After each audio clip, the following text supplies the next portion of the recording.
Hey guys, what's going on? So today I have a pretty big update on the 2006 Chevrolet Impala Demolition Derby car.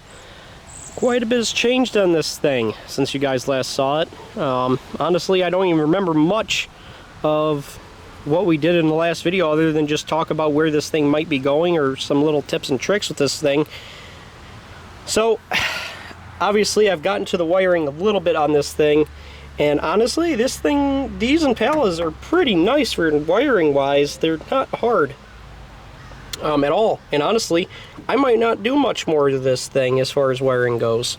Obviously, I'm moving the battery inside the car, that's a given. But let's just talk about it real quick. So this fuse block, I don't know if it's going to move. It's quite a large fuse block. It would not fit as the older ones did inside the cowl area. So unfortunately, as of right now, that's kind of where it might just live. We're going to be probably tying a bunch of straps around it, making sure it ain't going to get hurt. I mean, there's not a whole lot of room for that thing to go as far as being safe. So, I don't know. That's our biggest question mark, is that fuse block right there. If I can get on the dash, that would be great, but I don't think I'm going to be able to, not with the way this wiring is designed. Anyways, I guess if this wire's out of here, I guess I could get that fuse block pretty far up there, can I? Maybe I'll be able to get on the dash, I don't know yet. Alright, anyway, really the only wiring left really that's exposed up front is this right here and this guy right here. That's not the end for the transmission loop lines. They're probably going to be, I'm probably going to cut it right here and just do a small loop right here. That way, it ain't so exposed. Anyway, so there's not much left up front as far as wiring goes. This clip's been totally rotted out, so I'm gonna have to redo it. That wiring goes to, I mean, it's pretty critical wiring, so we want to protect that as much as possible. But it's not in a terrible location right at the moment. So honestly, I don't think I'm gonna do much to it other than maybe tuck it up as close to the motor underneath and up front as possible. Try to get as close to that starter as possible, because if this lower core support comes in, it will shove that all up to the engine. So but overall, it's not too bad. It's really quite easy. As far as the computer goes, I got it all the way here by doing essentially nothing. I undid this motor mount here and took that computer and just took it from this corner all the way up to here. I'm sorry about the lighting, it probably sucks, but it's just the angle of the sun right at the moment. But yeah, that's gonna be pretty simple, I think. On the inside of the car, we got quite a bit of progress. Unfortunately, we have a bad update for the interior of this car, and it'll start to show itself in just a minute here. But yeah, this interior came apart real easy. Once again, just an easy job. The airbags are out of the car. I did drill the rivets on the front of that thing, which was totally unnecessary. You take that top cover off of the dashboard, cut it, whatever you do. I just took it off. And there's just a few bolts that hold in the airbag right up top. I actually have it over here. There's just a couple, or maybe it's just a couple of bolts.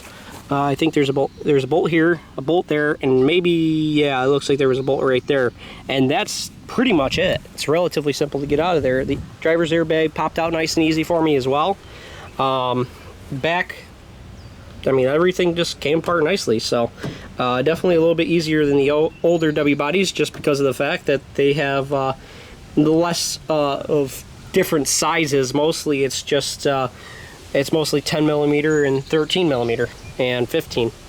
A lot of the older W bodies have a mix of a lot of torques, which kind of makes it annoying, but you know, it is what it is. So this car does have some torques to it as well. In the trunk here, just gonna go for a normal W body setup. It's a little bit different than usual, but based off where this strut tower is, notice how far back it is. We're gonna do it like the Regal. We're gonna end up probably putting a notch right almost in line with that strut tower. That way everything comes up in that bumper will meet that strut tower just about.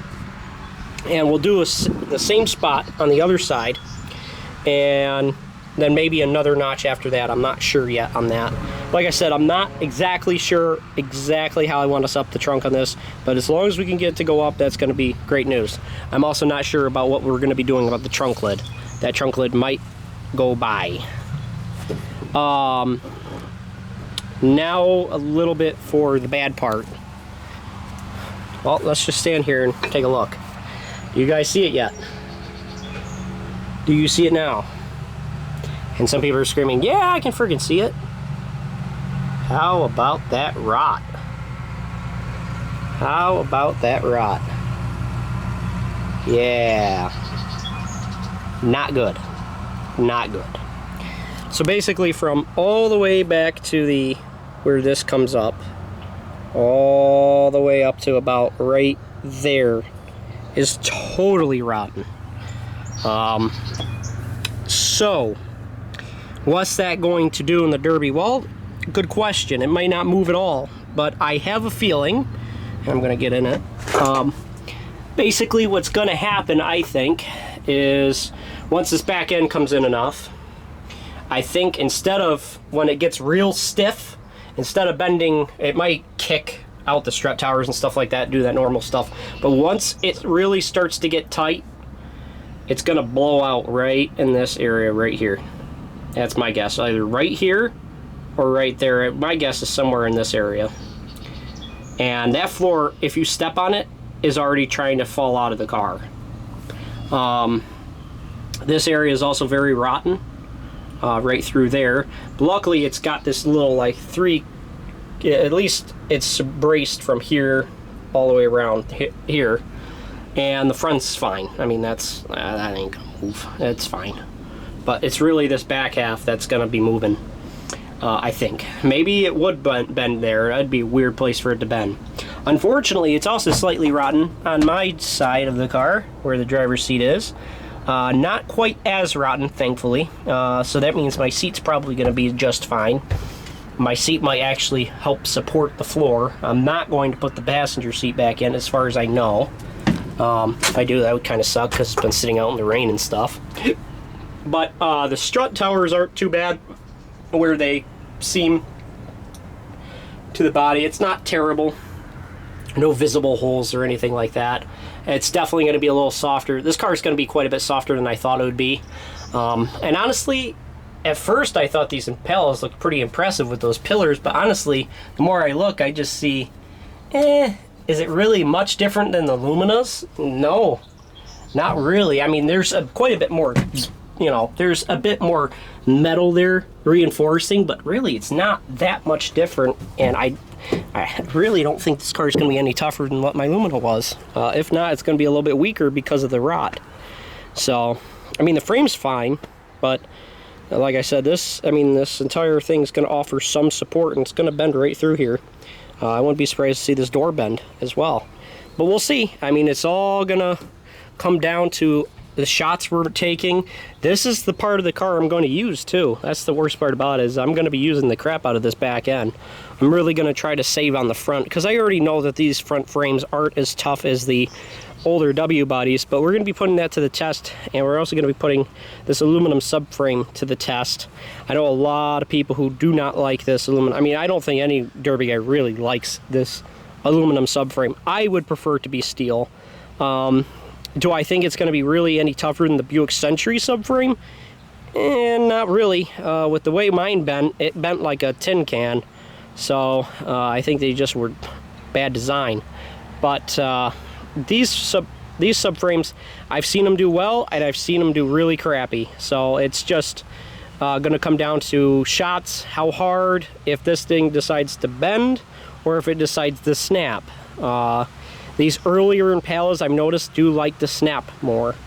So we'll see. I've noticed the later ones seem to bend a little bit, but who knows? It might be just years of corrosion or whatever have you.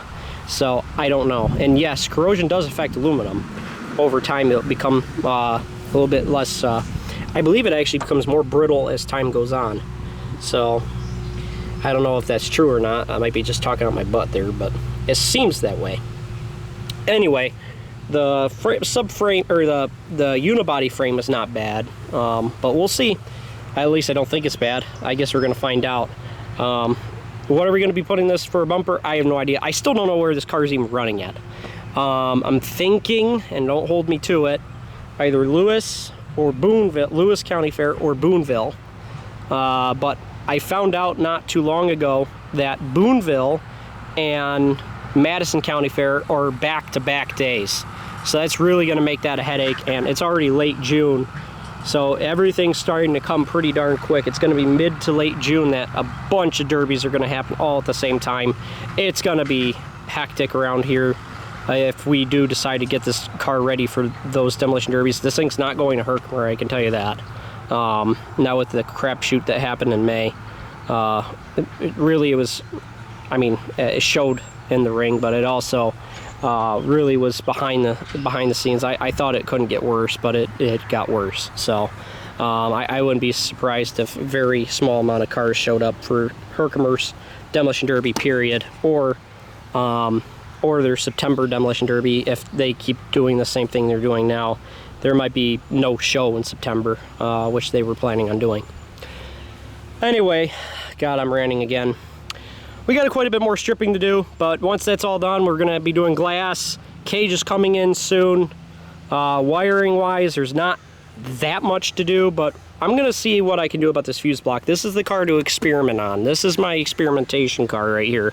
So, because it's a little bit more rotted than I'd like, but honestly, Impalas are worth quite a bit still. Like that Impala right there, that thing's in really good shape underneath, but it's not worth derbying. It's got a bad transmission, don't get me wrong, but it's not worth derbying. It came and move, so I couldn't derby if you wanted it to. But I'll end up putting a transmission in that because they're still worth some money, and I know that this car wasn't worth really fixing, although I did think about it for a short period of time, because honestly this isn't that bad, and I have all the parts to fix it, but this car is also a bit softer even than I thought underneath, so hopefully it'll bend okay.